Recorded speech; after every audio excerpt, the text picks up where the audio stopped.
Meu nome é Andrés Veloso, eu sou professor da FEA USP e coordenador de projetos aqui no Lab Marketing da FIA. O Lab Marketing ele faz parte da FIA Fundação Instituto de Administração, né, já há alguns anos. É o núcleo que promove cursos, consultorias e pesquisas dentro da área de marketing. Então, é um programa que está, né, essas atividades a FIA já conduz aí desde os anos 90, né? Antes da gente entrar na faculdade como aluno de graduação, a FIA já estava lá desenvolvendo suas atividades. E né, agora a gente repaginou o nome, criou uma identidade visual nova, né, que a gente começou a divulgar no começo deste ano, né, no meio da pandemia. A gente fez essa iniciativa, né, Cavita, de dar uma atualizada aí na nossa imagem, né, como bons profissionais de marketing. Foi isso mesmo. Exato, Foi né? Então, divertido. com certeza, né? Então, os três professores estão envolvidos aí com o núcleo, sou eu, o Shiraishi, o Guilherme e a Kavita, né? A Mariusha, que foi nossa colega aí da graduação, conhece a todos, né? E compartilhou períodos Certeza. aí na fé, né? Pois é, né? Faz assim, é duro quando a gente começa a fazer a conta de quanto tempo faz. Então é melhor não fazer essa conta, não, né? É só falar que conhece todo mundo, assim fica bem É, melhor. exato, né? Então, acho que, mas é, é assim uma alegria, né? Poder compartilhar esses momentos assim, né? Depois de tanto tempo, assim, você percebe a evolução das pessoas na carreira, né, as pessoas que você conheceu na graduação e como cada um vai achando o seu caminho, né, em diferentes lugares. É muito legal isso para a gente que continua na universidade, né, e está formando as novas gerações. A Cavita dá aula para o primeiro ano, então ela pega os alunos aí saindo assim, né, de Nossa, casa, né, é uma dinâmica bem diferente. com certeza. Mas é isso, então, além dos três professores, a gente conta aí com o apoio do Marcos Machado e do Wilderson, que ajudam a gente na coordenação dos cursos, grade, etc., né? O nosso apoio aí nesses bastidores. Como eu falei, a gente está nessas três vertentes aí, mas sempre com viés de marketing, que é aquilo que a gente gosta de estudar, de falar, de conversar, né? E, por fim, falar dos nossos cursos. A gente tem dois cursos que estão aí com as matrículas em andamento. A pós-graduação, na verdade, a gente teve aula inaugural ontem, mas a gente começou, estamos lá com 20 e poucos alunos, mas as inscrições elas vão até sexta-feira, né? Então ainda tem aí uma última oportunidade para quem está pensando em estudar. E também os dois MBAs, né, que agora estão aí para o final do mês. É interessante falar que a FIA desenvolveu aí a possibilidade do aluno ele tanto assistir aula online por uma transmissão no Zoom, como assistir no presencial, né? Assim que a gente voltar para o presencial, vai ter essas duas opções. Então, a aula presencial ela vai ser transmitida para quem estiver na internet. E aí, com isso, a gente tem a possibilidade de alunos de outras cidades também estudarem aqui na FIA, né? Ontem a gente estava lá, né, fazendo a abertura da turma da pós-graduação e com alguns alunos de fora, né? Tinha uma aluna de Minas Gerais, lá de BH, né? Acho que a Mariúcha vem de Minas, né? Pois é, né? Eu falei assim, ó, já ia perguntar qual é a cidade, Andrés? Qual é a cidade? Por- Pois é, por- mas naquela época não tinha essa mamata, não, né? Não tinha essa facilidade, tinha que sair mesmo, vir para São Paulo, né? Fazer tudo presencial. Mas que bom que agora tem essa oportunidade. Exato, né? Então, acho que a pandemia, ela trouxe aí né, algumas mudanças no jeito que a gente fazia, né? Todas as iniciativas de educação e até de trabalho, né? Mas acho que vou passar a palavra para você, Maria, que eu sei que você tem aí várias coisas para contar sobre esses desafios da pandemia e como foi, né, essa mudança toda. E aí, no final, a gente abre aí para perguntas, questões. Então, é com você. Exato. Tá bom, obrigada, Andrés. Muito bom ver essa evolução, né? Faz tempo, né? Muito bom voltar também, fiquei muito feliz com o convite. E tudo se modificou na pandemia mesmo, né? A gente realmente teve que aprender coisas novas, né? Adaptar.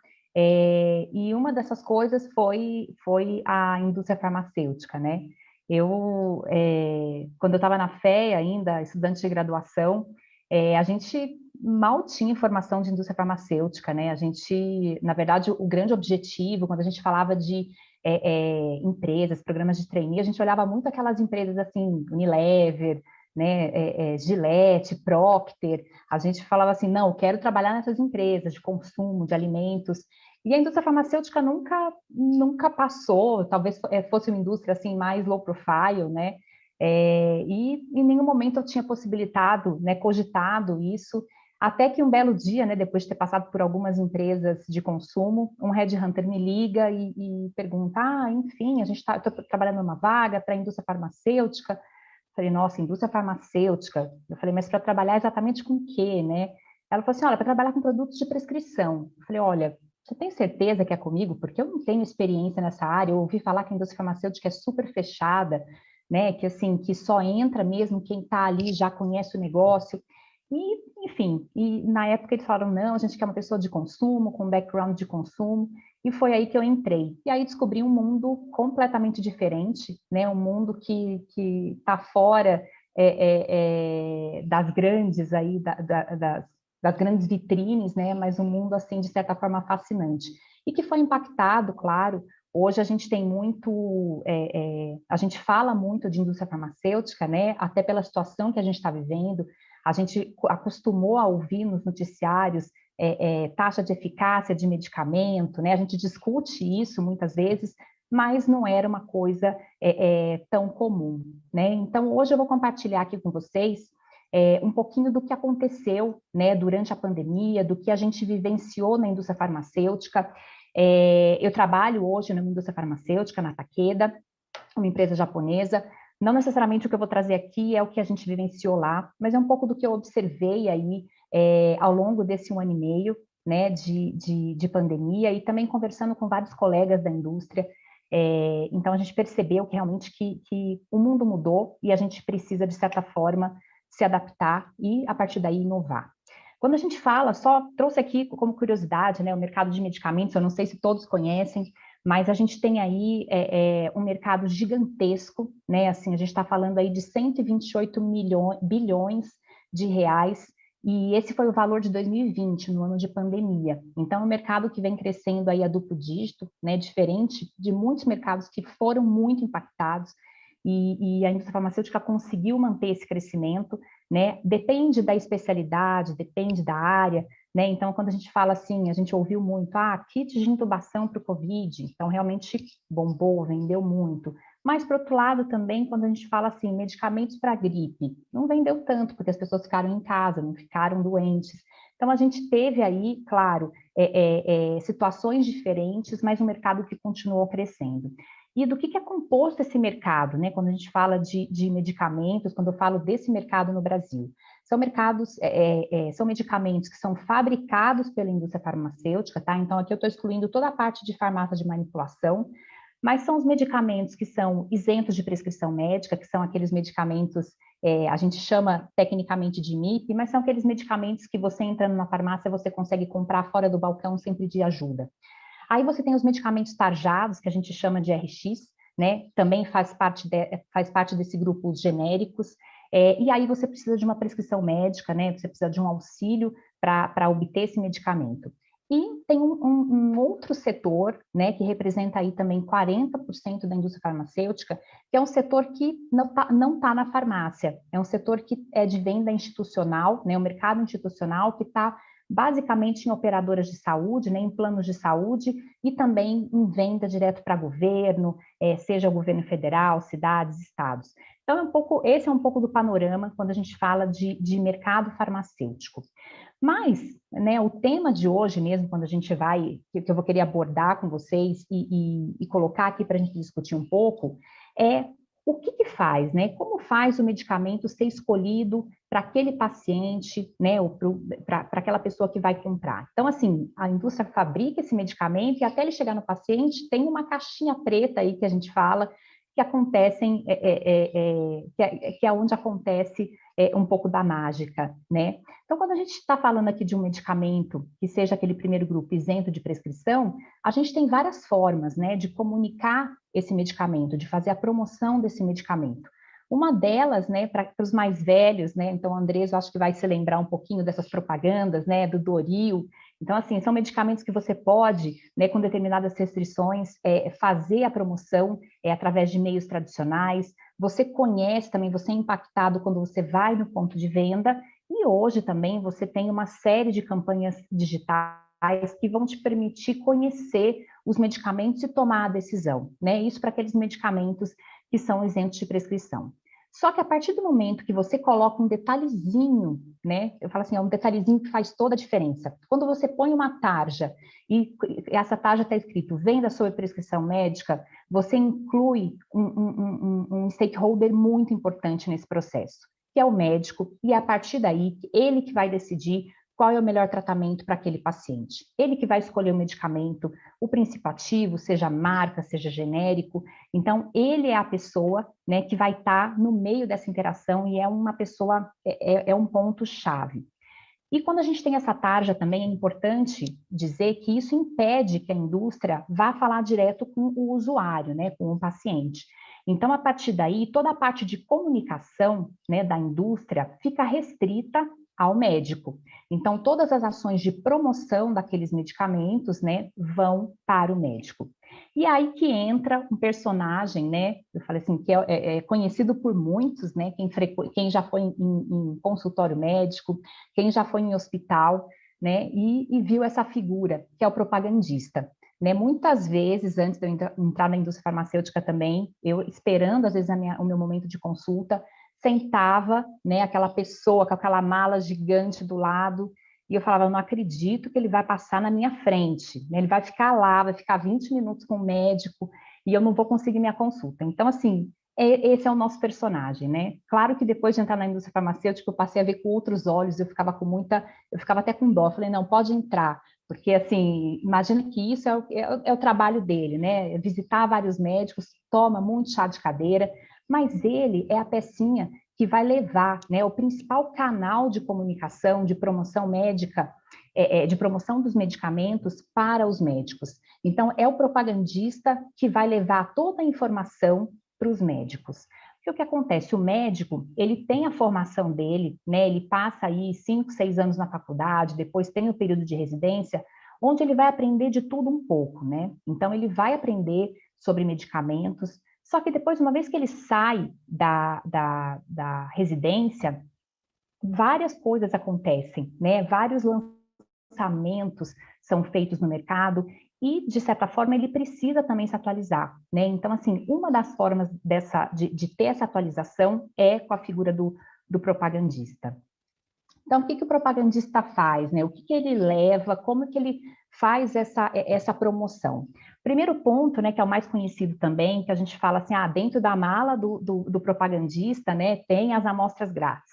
Então, assim, tem sim, porque ele leva esse produto para que o médico possa experimentar, né, possa ver na prática dele qual é o resultado no grupo de pacientes que ele atende, né? Então, assim, ele estuda, a gente leva muita informação, o propagandista leva muita informação de estudos clínicos, né? Porque toda a promoção de medicamentos, ela é baseada em estudos que foram publicados, né? Então, assim, eu falo, para você trabalhar em marketing na indústria farmacêutica, você também precisa você precisa estudar muito, ler muito estudo clínico sobre o seu produto, entender como foi feito, né? Então, eu falo assim, nossa grande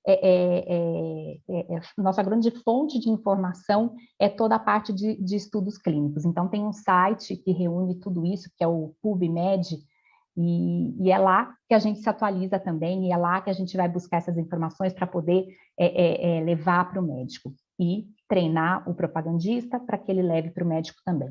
Outro ponto que ele trabalha com o médico é a troca de experiência, né? Então, o propagandista, ele convida os médicos, né, um grupo menor de médicos, a discutirem sobre determinado produto, a trocar experiência. Porque, como eu comentei, uma vez que ele sai da faculdade, né, como ele vai se atualizar? Então, são momentos que ele tem a oportunidade de trocar a experiência com um determinado colega sobre determinado medicamento, né? Tudo isso com foco, sim, na doença que está sendo abordada, no medicamento que está sendo abordado.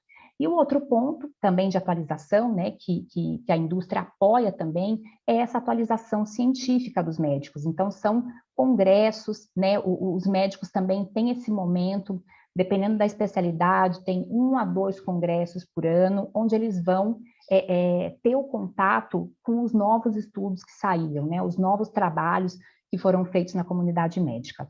Mas o que é importante aqui a gente ressaltar também, né, tudo isso, até então, era feito basicamente presencial, né, era a modo tradicional mesmo, e a indústria farmacêutica é uma indústria muito tradicional, né, onde a gente está falando aí que um pouco antes da pandemia, então começo de 2020, 80%, né, do contato era presencial com o médico. Então, assim, a gente, como indústria, é muito dependente desse canal, né, do propagandista. E até então, tudo de forma presencial.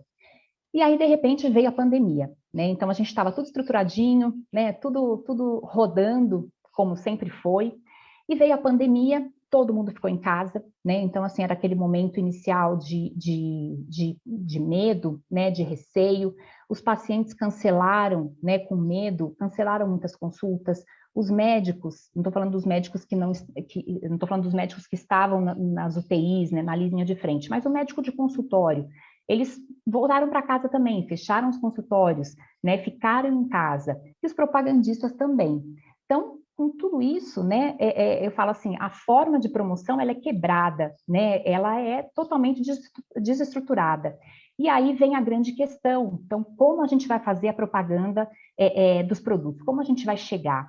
Né? E é importante dizer também que a figura, né, o propagandista e a própria indústria sempre foi muito tradicional. Então, a gente ao longo do tempo, a gente percebe muitas tentativas da indústria farmacêutica em trazer inovação, em colocar mais o digital presente no dia a dia, na promoção médica, mas existia uma barreira muito grande, né, de uma barreira que eu digo assim, de comportamento mesmo, né, de mentalidade do próprio propagandista, de falar, olha, isso não funciona, ou da própria indústria como um todo, né, porque sempre foi assim. Então, é aquela coisa assim, é mais fácil você continuar fazendo aquilo que dá certo, né? Só que tem um momento que chega aí algo que não te permite que continue fazendo essa mesma coisa por mais tempo. Então, a gente se deparou, né, como profissional de marketing, a gente se deparou aí com algumas questões, né, com problemas que a gente precisava resolver. Então, praticamente, assim, a gente tinha um plano de marketing e a gente teve que adaptar, né? Num primeiro momento é assim, eu tenho que fazer tudo de novo, eu tenho que planejar tudo de novo. Então, assim, desde um primeiro momento, né, de trabalhar a aceitação dessa nova realidade da promoção, tanto com a equipe, né, com os propagandistas, quanto com os médicos. Então, assim, trabalhar que, olha, o canal presencial não é possível nesse momento. Ao mesmo tempo, eu tinha que capacitar os propagandistas. Então, da noite para o dia, todo mundo foi para casa. Então, assim, tá. E aí perguntavam para a gente, para o marketing, o que a gente faz? Né? Então, assim, como é que a gente vai capacitar? A gente tem treinamento pronto para isso? E no momento ninguém tinha nada pronto, né? Era um momento que estava todo mundo vivendo aquilo pela primeira vez. E foi um momento também de a gente perguntar, tá, eu tenho um monte de material impresso que o propagandista leva para o médico, mas como eu faço agora? Então, assim, eu tenho que transformar tudo isso em formato digital? Como que eu vou levar isso para os médicos? Como que eu vou entregar as amostras para os médicos se os propagandistas não podem ir até o médico? Hoje, na indústria farmacêutica, você não pode simplesmente botar a amostra dentro de uma caixa de correio e mandar, né? Você tem que garantir que tanto a amostra quanto o material promocional vai estar na mão do profissional de saúde, né? Então, assim, a gente tem uma série de limitações de cuidados para que esses materiais, né, não sejam desviados, né, não caiam em mãos de pessoas leigas. Então, isso era um ponto muito forte para a gente. E aí, naquele primeiro momento, a promoção, eu falo, mergulhou no digital. Então, a gente saiu como indústria, né? Todo mundo saiu desesperado para falar assim, tá, e agora? O que a gente precisa fazer? Né? Aqui tem até o resultado de uma pesquisa também que o Instituto Ipsos fez, né, com os médicos, e isso já é um resultado, não naquele primeiro momento onde todo mundo ficou em casa, mas depois, ao longo dos meses, onde se inverteu a questão do tempo. Né? Se antes eu tinha 80% no presencial, agora eu tenho 80% do digital. Mas o que é esse digital? Né? Então, assim, o que foi isso, essa adaptação de forma rápida que teve que acontecer? Então, primeiro ponto na visita, né, virtual. Então, assim, o que a gente fala de visita? Em vez do propagandista ir até o consultório do médico, agora ele vai fazer uma videochamada com o médico. Ele vai mandar a mensagem pelo WhatsApp. Né? E o WhatsApp era o queridinho de todos, pela facilidade mesmo, né? Pelo fácil acesso, pela adoção.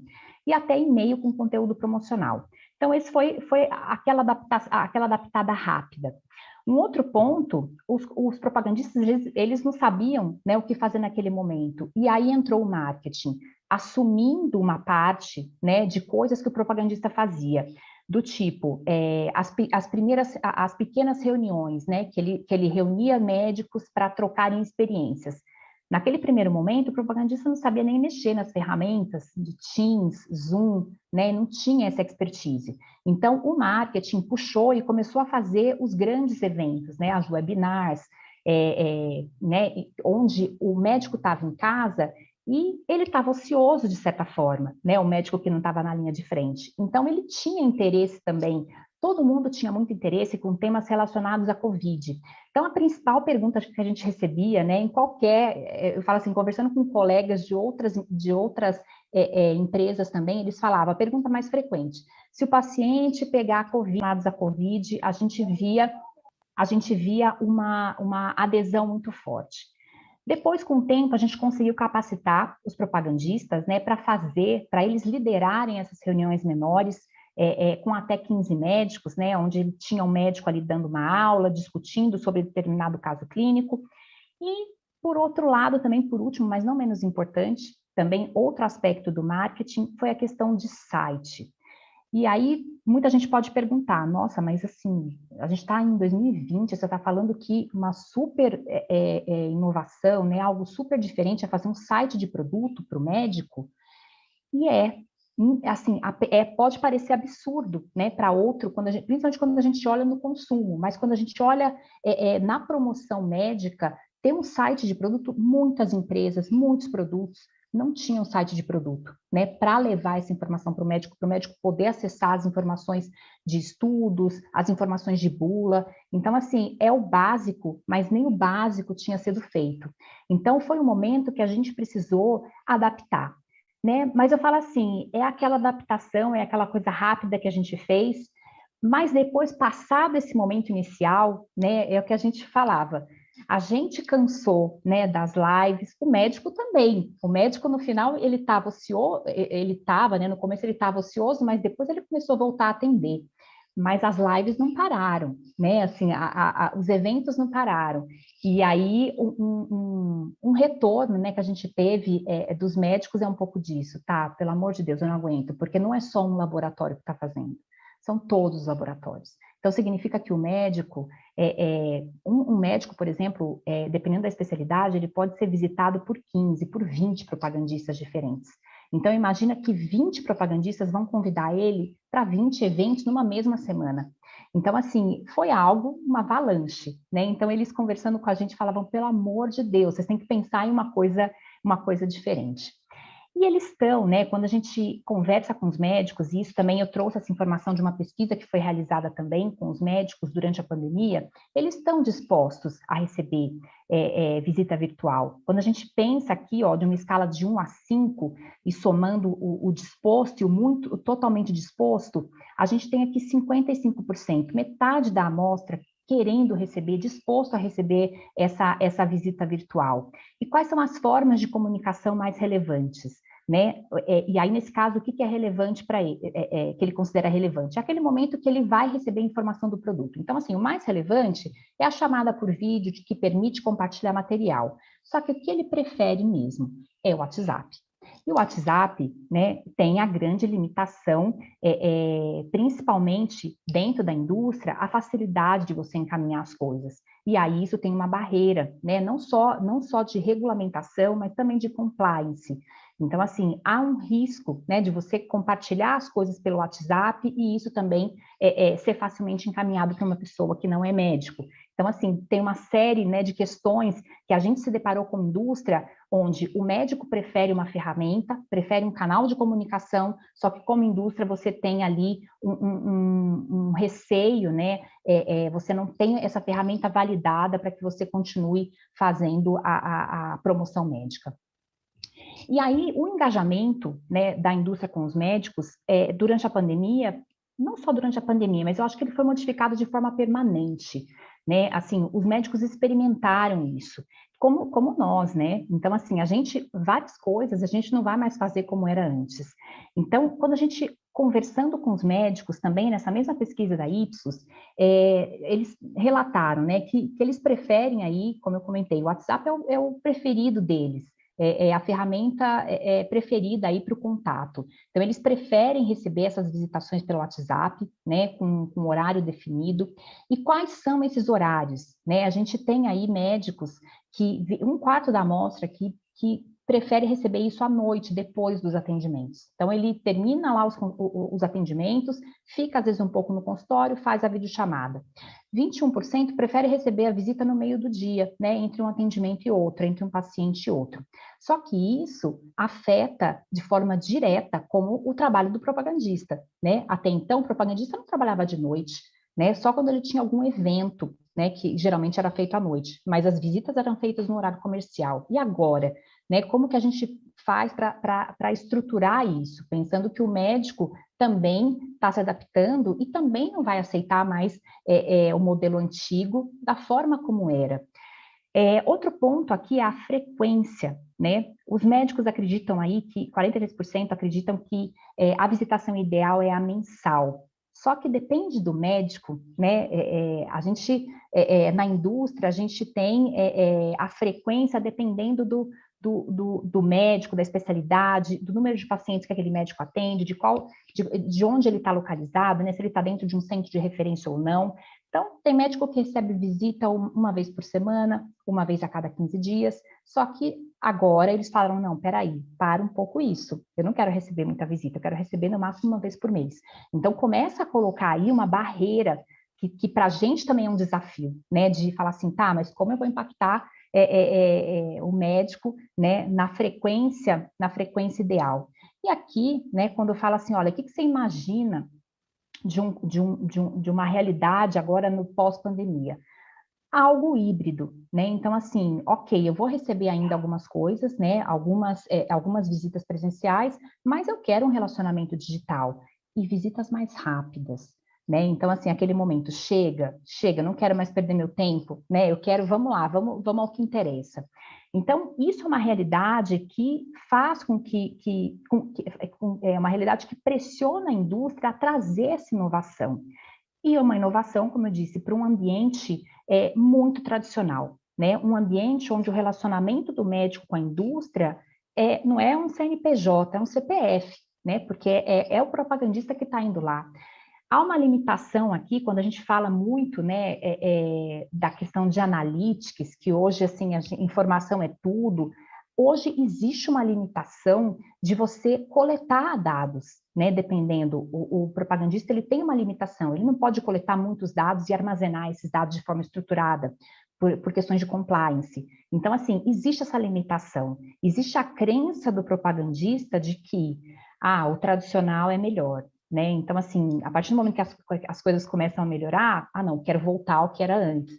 Então, assim, o médico, de um lado, querendo a inovação, né, querendo um modelo diferente, e o propagandista querendo o modelo de sempre, a zona de conforto. E outro ponto que precisa também ser revisto nisso tudo é a parte dos KPIs, né, que reforçam cada vez mais, ainda são em cima dos contatos tradicionais, né? Então a gente fala aí muito de média de visitação diária, frequência com que ele visita determinado médico. Então, como é que numa situação como essa que a gente está vivendo, né, a gente mantém ainda o mesmo nível de KPI, que estimula a questão do presencial? Então, é algo que a gente precisa, são aspectos que realmente a gente precisa mudar, né? A transformação digital na indústria farmacêutica, como em vários negócios, ela chegou, né, para ficar e ela é top-down. Só que nesse momento, né, o que a gente percebe e o que eu mostrei aí no começo foi uma coisa assim, uma adaptação rápida, mas lógico que isso não é a transformação que deve ser feita, né? A transformação é muito mais profunda, é realmente você repensar a forma de fazer a promoção médica. Mas aí entra uma pressão, né? Entra um quesito a mais, que é aquela, uma vez que é top-down, que a alta liderança está estimulando isso, vem aquela coisa, tá, mas onde está a ideia que vai revolucionar? Cadê a ideia de milhões? Né? Então, assim, tem muito essa expectativa hoje, né? Quando a gente fala de projetos digitais. Nesse ambiente tradicional, né, ainda você vê muito, tá, quanto que isso vai me trazer de retorno? Então, assim, isso é um ambiente que não necessariamente estimula a inovação, né? Porque a gente sabe que até você achar a ideia que vai realmente revolucionar, você tem várias que vão dar errado. Então, você tem aquela tentativa e erro. E isso hoje é um risco, né? Mas, assim, a necessidade, identificar que é necessário fazer essa transformação, isso está muito claro, né? E em outra pesquisa que eu trago aqui, que é do instituto que chama a IQVIA, que é quem faz todas as auditorias, né, de mercado dentro da indústria farmacêutica, eles fizeram uma pesquisa, né, em 2020 e 2021 com executivos da indústria farmacêutica e eles perguntaram, né, que se a transformação digital estava dentro do objetivo estratégico da companhia. E a gente vê aqui que em 75% praticamente, né, responderam que sim, de forma explícita. Então, assim, a minha empresa hoje tem esse objetivo de passar por essa transformação estratégica. E quem é o departamento? Qual é o departamento que vai coordenar, que vai liderar isso? Então, assim, quase 50% respondeu que é o marketing. E quando fala que multidisciplinar, o marketing está no meio liderando. Então, assim, é algo realmente, é uma oportunidade para os profissionais de marketing muito grande, né? E a expectativa também é muito grande. E nessa mesma pesquisa, quando eles perguntam como as empresas estão se preparando, né? Assim, como eles acham que a empresa está em determinado aspecto, então a parte de dados, de experiência do cliente, a gente vê que ainda existe muita oportunidade, né? A gente fala assim que de uma escala de 1 a 5, a indústria farmacêutica está no 3. Então ainda existe muita oportunidade realmente para a gente caminhar nessa transformação digital, quando a gente fala principalmente, né, de promoção médica, de engajamento médico. E aí, aqui, a gente, nessa mesma pesquisa também, eles trouxeram quais são os principais desafios, né? Então, assim, aquilo que é realmente chave para que essa transformação aconteça. Então, um dos pontos principais aqui tem a ver com ferramentas e integração, a falta de integração dessas ferramentas.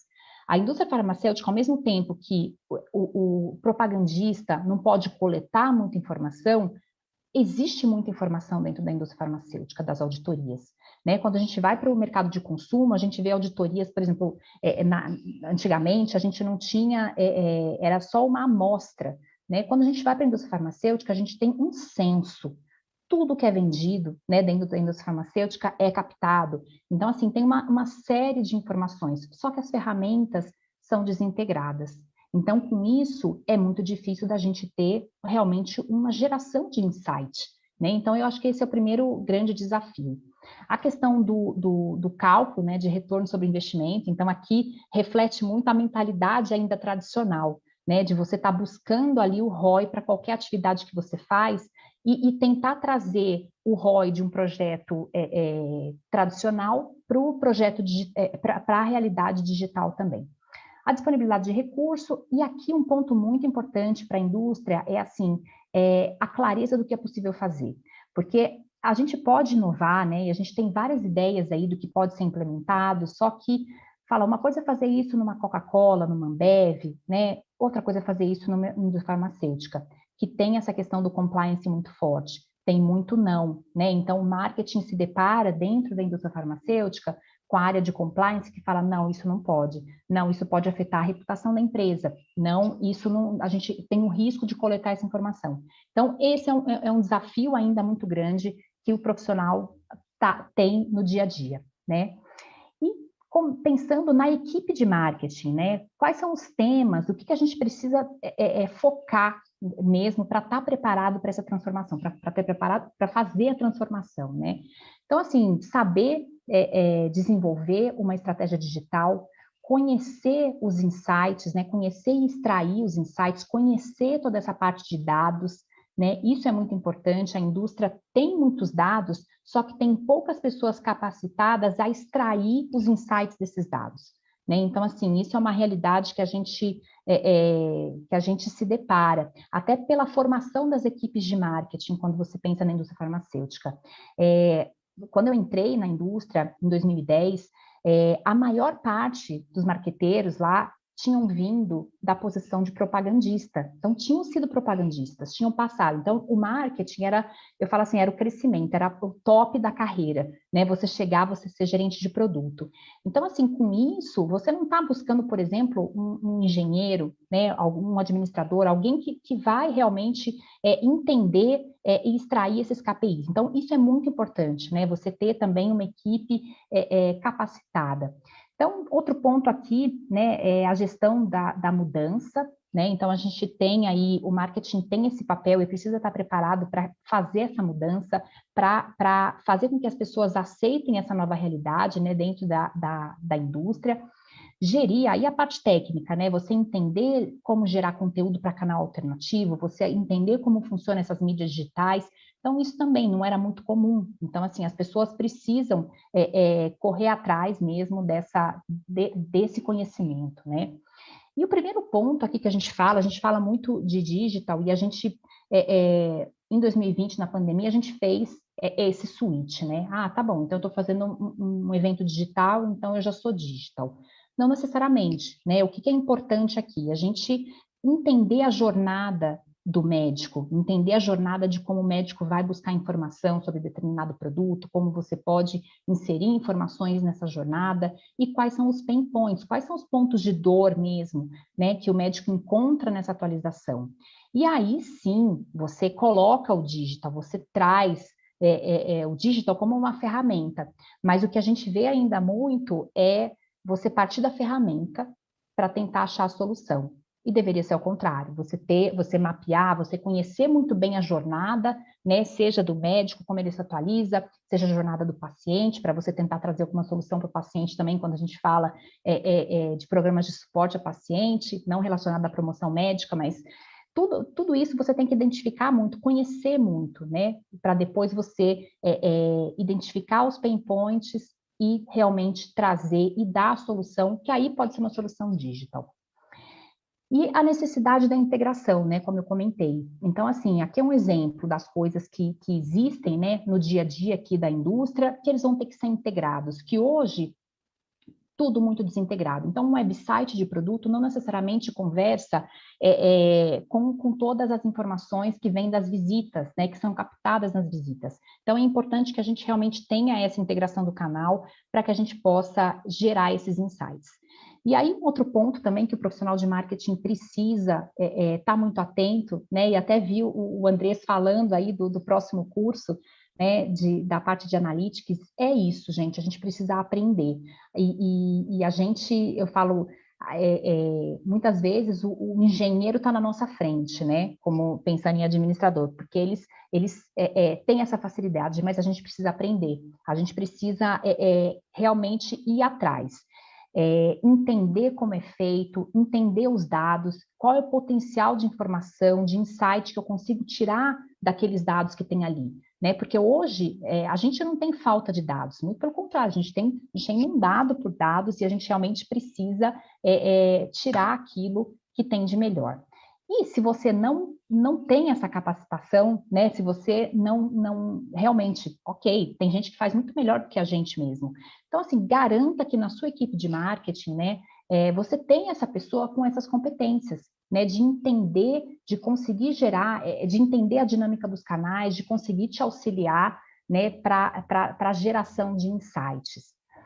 E um ponto muito importante, né, que caminhando aqui já para o nosso final, eu acho que é você ter um ambiente, é proporcionar um ambiente que você consiga, né, gerar mesmo a inovação. Mas não é trazer direto a grande ideia, né, a ideia que vai revolucionar, mas é você ter espaço para aprender, né, e testar e aprender com isso e fazer de novo, né, você ter essas oportunidades para que você possa ir testando pedacinhos por pedacinho, sabe? Projetos pequenos que seja, mas que depois de várias tentativas e erros, né, várias vezes fazendo, aprendendo, se especializando, melhorando, você possa realmente trazer a solução que vai revolucionar a indústria.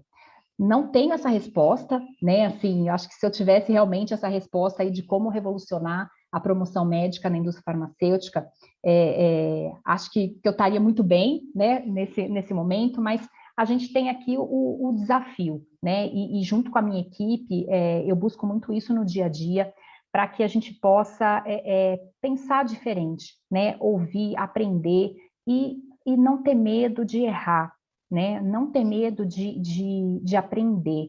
Então, a gente está nesse momento, né? E como líder de marketing, meu papel também é criar esse espaço, né? E criar essa confiança com a alta liderança, para que a gente possa ter esse espaço, porque é o marketing que vai realmente liderar toda essa transformação.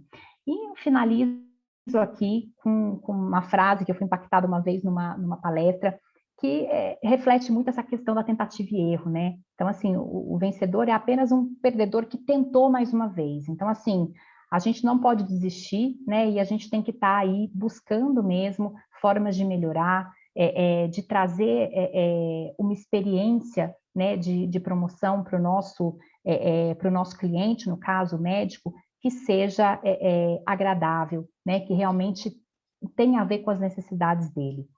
Então, é isso que eu queria compartilhar com vocês hoje, um pouco dessas reflexões, e me coloco à disposição também aí, não só para as perguntas hoje, mas, enfim, tá aqui meus contatos também, para quem quiser continuar discutindo, né, enfim, trocar ideias, estou sempre aberta aí para esse momento. Obrigada, Andrés, obrigada, Kavita, enfim, se tiver alguma questão, podemos começar. Legal, Mariuxa, obrigada pela apresentação. Fiquei fascinada aqui, é um universo bastante diferente do que eu conheço. Sou formada também em administração e atuei em marketing. Na época que eu estava na indústria, eu estava ou em bens de consumo ou em consultoria, né? Então, tenho amigos que trabalham na indústria farmacêutica, o meu irmão, inclusive, mas ele é biólogo, né? E trabalha na indústria farmacêutica, então eu tenho um pouquinho de contato, mas você mostrou para mim um universo completamente novo. E também diante de um Eu falo assim, cenário... os alunos deviam aprender mais, sabe? Deviam ter mais contato, porque eu falo assim, uma vez que você entra na indústria, é muito difícil você sair, né? Apesar de que falavam assim, nossa, a indústria farmacêutica, nossa, é um lugar fantástico para trabalhar, porque você ganha muito dinheiro, muito, e você trabalha pouco. Então, assim, é o que falavam para mim, né? A única coisa que eu conhecia da indústria. E posso dizer que é mentira, né? Você ganha bem, sim, como em outras empresas de consumo, você também ganha bem para determinado cargo. Mas, muito pelo contrário, a gente tem muito trabalho também, mas é uma indústria fascinante. Imagina mesmo. E eu achei interessante que você trouxe essa questão do MVP, né, para a indústria farmacêutica, porque me impressiona por isso, assim, a minha visão é de que é realmente uma indústria mais tradicional. Eu fico imaginando essa questão do MVP, óbvio que eu estou pensando em termos de atividades promocionais, não ficar fazendo MVP com Claro. medicamentos. Não, produto não. Muito pelo contrário, né? Assim, então que fique bem claro, né? A gente está falando aqui de promoção médica, porque eu falo, a indústria, ela tem o foco de inovação, sim, em produto, né? Então, assim, um investimento fortíssimo em pesquisa, né? Pegando as empresas multinacionais, ou mesmo empresas nacionais aqui que fazem esse investimento em pesquisa, e isso é chave. Então, assim, de forma alguma MVP de produto. Talvez no máximo uma vacina, né, como a gente está vivendo agora, que talvez, assim, né, foi um desenvolvimento relâmpago, mas pela necessidade. Mas quando a gente fala aí de desenvolvimento de produto, nada de MVP.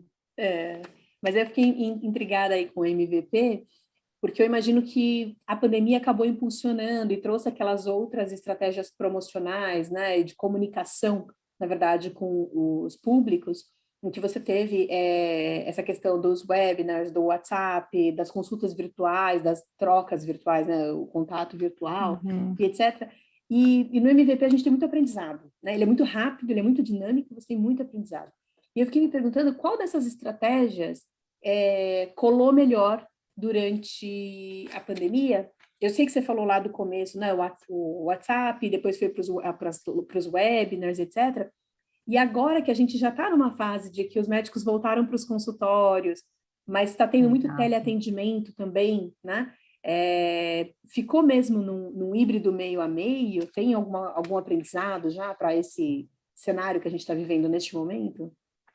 Tem sim, Kavita. A gente vê até o próprio médico, né? Foi algo que eu não comentei, mas assim, eles também faziam praticamente só consultas presenciais, né, com os pacientes. E agora eles passaram a fazer o teleatendimento também.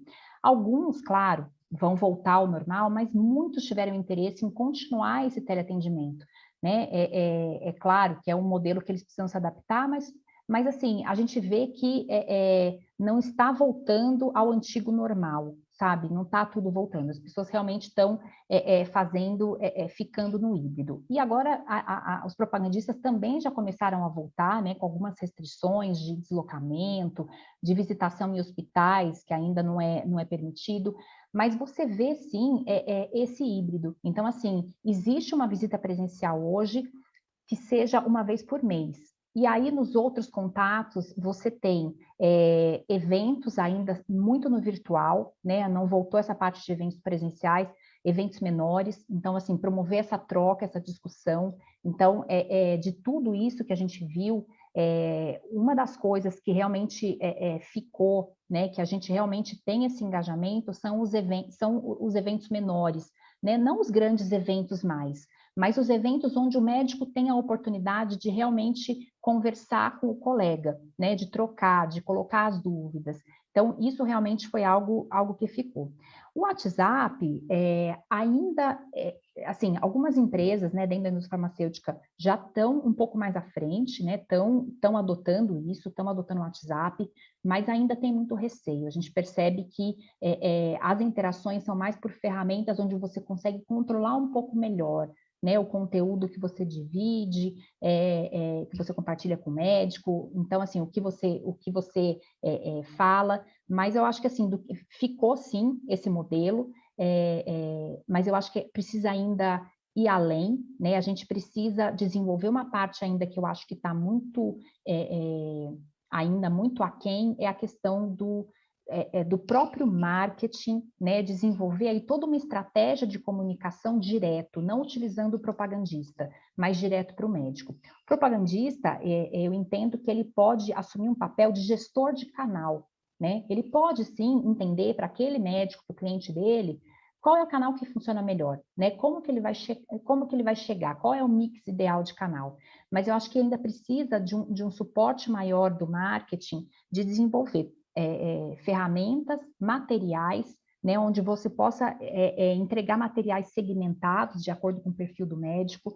Então, ainda tem aí um caminho a ser percorrido, e como eu comentei, a gente estava no básico de falar, olha, vamos criar um site de produto, né? Então, assim, o site de produto, ele é ok, tá lá, ele é o basicão, mas o que eu vou fazer a partir disso?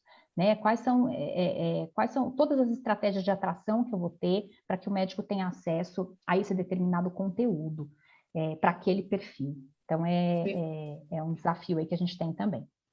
Isso me faz pensar um pouco nas empresas de bens de consumo, que você tem o trade marketing e o marketing, né? Então, você tem, na verdade, uma área que cuida exatamente da gestão desse canal, né? E na indústria farmacêutica, você não tem o trade marketing, você tem o marketing, que aí o marketing vai fazer tudo isso, né? O marketing é o gestor de canal também, é o gestor do conteúdo, Então, assim, é um duplo chapéu, né? Mas é o desafio. Uhum, perfeito. André, você quer fazer alguma pergunta? Senão... Com certeza. Eu vou voltar aí um pouco antes na cadeia dos acontecimentos, né? Eu entendo que, né, você comentou que os propagandistas nem sempre são as pessoas mais esperadas pelo médico, né? Tem uma grande quantidade que tenta visitar e o propagandista quer ir mais vezes, né? Porque ele recebe ele é avaliado pela quantidade de visitas, etc. Uhum. Aí, quando você olha do ponto de vista do médico, como é que ele enxerga esse indivíduo que está lá para conversar com ele? O que que ele enxerga de valor naquilo que o propagandista leva? Assim, tem vários tipos, né, Andressa? A gente tem vários perfis de médicos. A gente vê, assim, que o médico recém-formado, ele vê um valor muito forte, muito grande no propagandista, porque ele ainda não tem acesso aos colegas, né, aos grandes nomes daquela especialidade que ele está.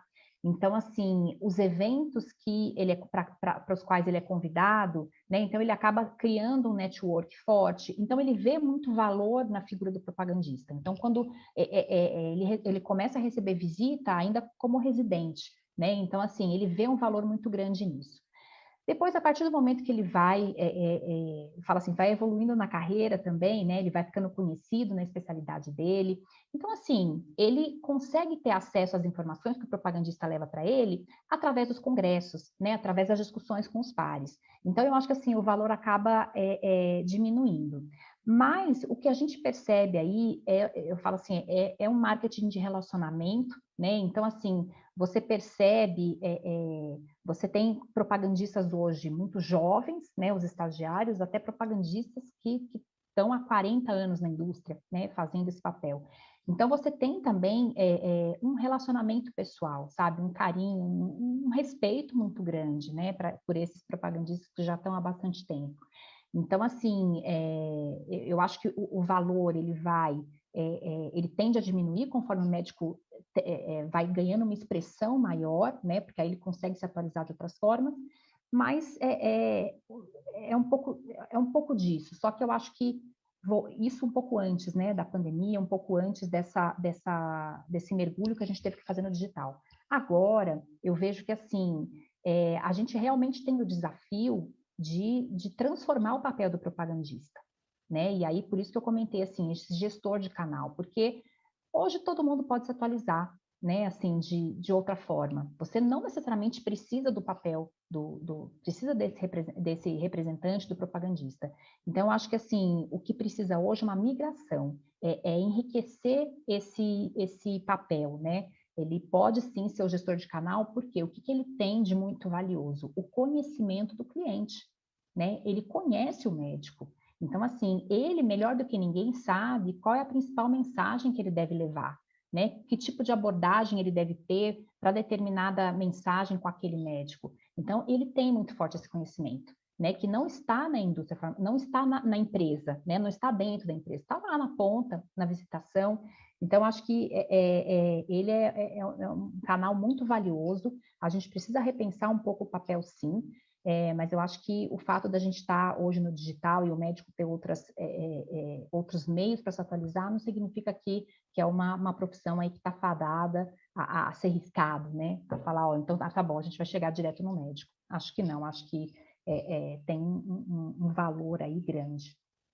Com certeza, até porque as pessoas gostam né, o ser humano ele tem essa questão do relacionamento muito forte por natureza, então as pessoas vão querer conversar uma com as outras, né, de alguma forma. E quando a gente vê também, o médico espera isso, né? Espera o híbrido. Não significa que ele não quer mais receber o representante. É lógico que o médico também vai selecionar muito o propagandista que ele quer receber, né? Dependendo da especialidade que ele tem, tá? Dependendo do produto que ele está levando. Então, se é um produto inovador, se é um produto que está sendo lançado, ele vai receber, ele tem interesse, né? De ter essa informação.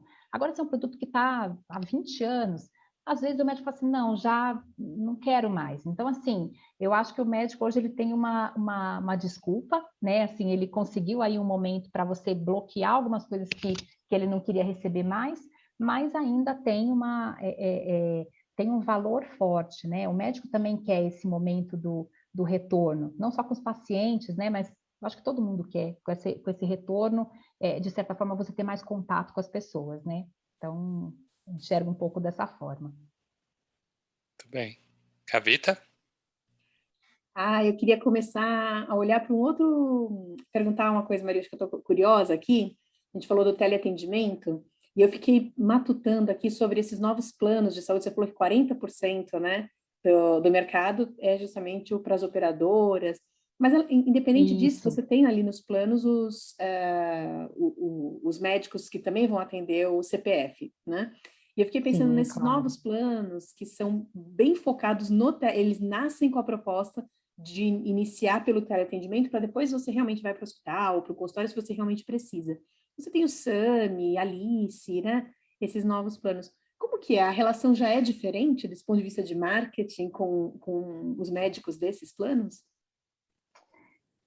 Depende, é diferente em alguns aspectos, né? Porque o médico, muitas vezes os planos, o que acontece hoje, eles acabam, e aí assim é o desafio, né, dos planos como um todo, reduzir custo. Então a gente vê muitos planos, muitas operadoras de saúde fazendo, a gente fala assim, se verticalizando, né? Comprando tudo até o hospital, laboratório, ou seja, o paciente vai entrar, vai usar tudo ali dentro do do plano de saúde.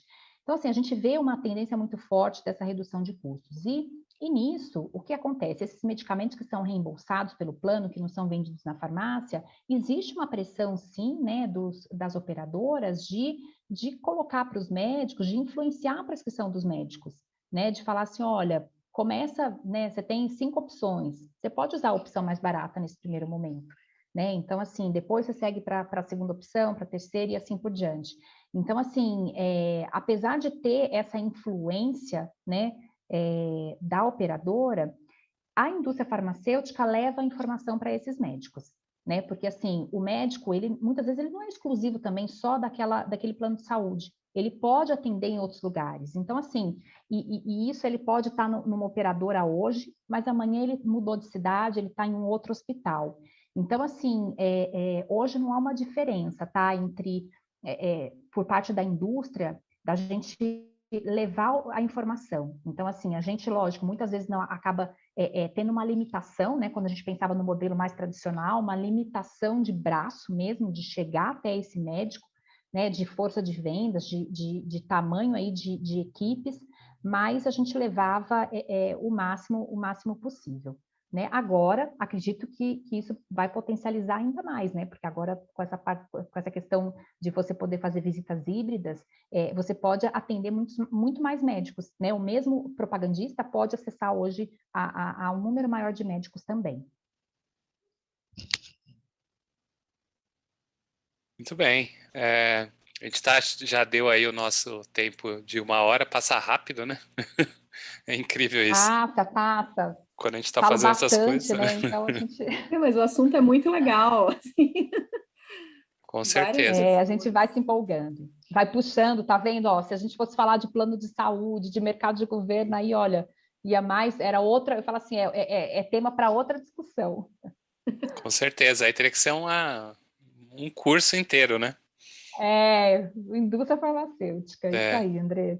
Mariuxa, a gente queria agradecer a sua presença, a disposição de vir aqui compartilhar os seus conhecimentos e vou passar a palavra para você fazer um último comentário, dar um tchau aí para o nosso público.